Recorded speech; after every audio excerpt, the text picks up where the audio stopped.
Calvin cycle जो है वो क्लोरोप्लास्ट के स्ट्रोमा में पाई जाती है और ये जो साइकिल है एक step wise enzymatic cyclic reaction है। इसको केल्विन ने इस साइकिल को डिस्कवर किया और केल्विन का जो समय था वो 1911 से लगा के 1997 तक रहा। इसमें क्या होता है, जो कार्बन डाइऑक्साइड है एयर में वो इनऑर्गेनिक उसमें कार्बन है और उस इनऑर्गेनिक कार्बन को केल्विन साइकिल में फिक्स किया जाता है या कन्वर्ट किया जाता है ऑर्गेनिक कार्बन में। तो ये जो ऑर्गेनिक कार्बन होता है वो दो चीज़ों के रिएक्शन से बनता है। एक होता है रिब्यूलोज 1,5 बिसफॉस्फेट। ये एक पेंटोज शुगर है। इसका एक मॉलिक्यूल अगर कार्बन डाइऑक्साइड के एक मॉलिक्यूल से रिएक्ट करे तो 5 इसके और एक इसके 6 हो गए कार्बन। तो 6 कार्बन को दो जगह स्प्लिट किया जा सकता है 3 कार्बन के, तो वही प्रोडक्ट ये बनता है। लेकिन जब पहले रिब्यूलोज 1,5 बिसफॉस्फेट कार्बन डाइऑक्साइड से रिएक्ट करता है वाटर के प्रेजेंस में, तब एक इंटरमीडिएट बनता है जो कि बहुत ही ट्रांजिएंट होता है, बहुत क्षणिक होता है और वो इंटरमीडिएट तुरंत डिसोसिएट हो जाता है और 3-फॉस्फोग्लिसरेट बनाता है। 3-फॉस्फोग्लिसरेट के 2 मॉलिक्यूल्स बन जाते हैं, एक एक अगर अटैच हों, और इसी को कहते हैं फॉस्फोग्लिसरिक एसिड, PGA से इसको डिनोट करते हैं। लेकिन केल्विन साइकिल में एक पूरा राउंड होने के लिए 6 मॉलिक्यूल्स रिब्यूलोज 1,5 बिसफॉस्फेट के रिएक्ट करते हैं कार्बन डाइऑक्साइड के 6 मॉलिक्यूल से। जब दोनों के 6 मॉलिक्यूल्स आपस में रिएक्ट करेंगे तो इसमें एक एंजाइम होती है जिसको कहते हैं रिब्यूलोज फॉस्फेट कार्बोक्सिलेज ऑक्सीजनेज। मतलब ये कार्बोक्सिलेशन भी करती है और ऑक्सीजनेशन भी करती है, दोनों फंक्शन इसका है। तो इसको एब्रिविएट करते हैं या शॉर्ट फॉर्म में कहते हैं रुबिस्को, और रुबिलोज 1,5 बिसफॉस्फेट को शॉर्ट में एब्रिविएट करते हैं RUBP से, क्योंकि बहुत बड़ा नाम हो जाता है लेने में। तो ये दोनों जब ये इनऑर्गेनिक कार्बन और इधर से ऑर्गेनिक कार्बन जब दोनों अटैच हो जाते हैं तो इसको कहते हैं कार्बन फिक्सेशन। कार्बन फिक्सेशन में कार्बन का अटैचमेंट होता है, कार्बन फिक्स किया जाता है। जब दोनों फिक्स करके फॉस्फोग्लिसरेट के ये 12 मॉलिक्यूल्स बनाते हैं, दोनों के 6 मॉलिक्यूल्स लगेंगे तो ये 3 कार्बन के 12 मॉलिक्यूल्स हो जाएंगे। यहाँ देखिए ये 3 कार्बन लिखा गया है कि 3 फॉस्फोग्लिसरेट में कितने कार्बन हैं। तो ये पहला फेज है कार्बन फिक्सेशन का। 3 फेजेस में ये काम होगा केल्विन साइकिल का। फेज 1, फेज 2 में जो है रिडक्शन होगा। ये जो कार्बन डाइऑक्साइड में कार्बन इनऑर्गेनिक कार्बन है अब वो ऑर्गेनिक कार्बन में कन्वर्ट होगा। और कैसे कन्वर्ट होगा, ये जब इस RUBP से रिएक्ट करेगा वाटर के प्रेजेंस में तब ये 3-फॉस्फोग्लिसरेट बनाएगा।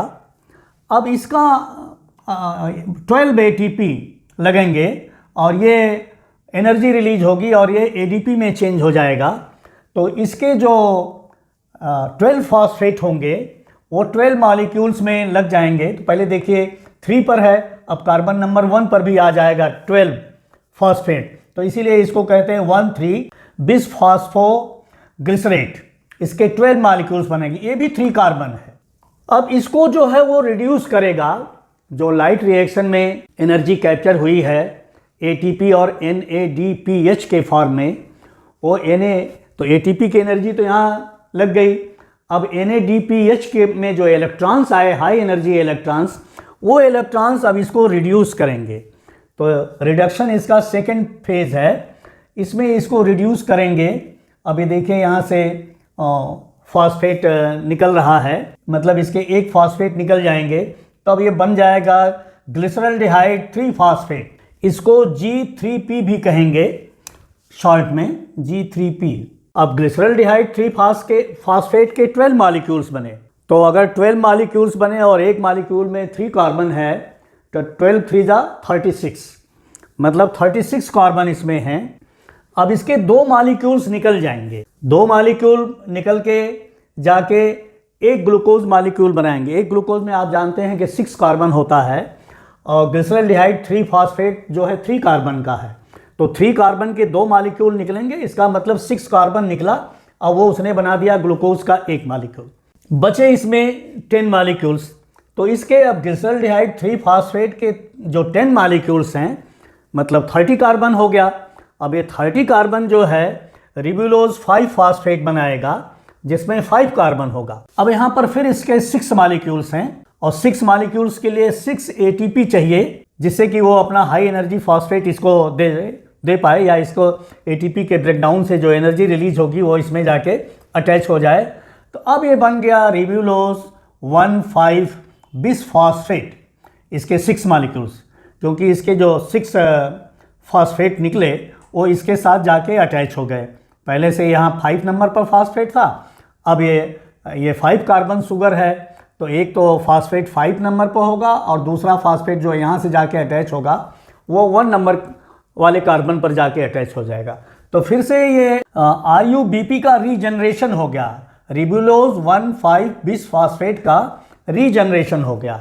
तो रीजनरेशन हो गया तो फिर से ये साइकिल चलेगी, तो ये साइकिल चलती रहेगी। तो एक कंप्लीट साइकिल में या एक ग्लूकोज मॉलिक्यूल बनाने में 6 मॉलिक्यूल इसके लगते हैं RUBP के, 6 मॉलिक्यूल C कार्बन डाइऑक्साइड के लगते हैं और तब जाके ये साइकिल जो है ये साइकिल पूरी होती है। लेकिन जब ये साइकिल चलती है जितने भी 6 जो मॉलिक्यूल्स हैं कार्बन डाइऑक्साइड के वो सबके सब कार्बन जो हैं ग्लूकोज के ही बनाने में नहीं खर्च हो जाते हैं। वो उनमें से 6 कार्बन से कुछ तो ग्लूकोज में उनका एक्सपेंडिचर हो जाएगा और कुछ कार्बन जो है दूसरे मॉलिक्यूल्स बनाने में स्पेंड होंगे। तो कुछ ग्लिसरॉल्डिहाइड 3 फॉस्फेट ये साइकिल चलती रहेगी और ये क्लोरोप्लास्ट से ये बाहर निकल के ये साइटोसॉल में जाएंगे। और आपको पता है कि ग्लाइकोलिटिक पाथवे में ग्लाइकोलिसिस जो होती है उसके हाफ पोर्शन में जाते जाते फर्स्ट फेज जो ग्लाइकोलिसिस की होती है उसमें ग्लिसरॉल्डिहाइड 3 फॉस्फेट के 2 मॉलिक्यूल्स बन जाते हैं और वो दोनों मॉलिक्यूल्स फिर जाके पायरुवेट बनाते हैं और वो पायरुवेट जो हैं साइटोसॉल में फिर माइटोकॉन्ड्रिया में जाके ऑक्सीडेटिव फास्फोरिलेशन के द्वारा एनर्जी लिबरेट करते हैं। और कुछ इसके ग्लिसरॉल्डिहाइड 3 फॉस्फेट हैं वो साइटोसॉल में जाके वो सुक्रोज में कन्वर्ट हो जाएंगे। जैसे हम लोगों के बॉडी में ग्लूकोज ब्लड सर्कुलेशन के द्वारा ट्रांसपोर्ट होता है उसी तरह से प्लांट सेल्स में सुक्रोज सेल्स के बीच में सर्कुलेट होता रहता है।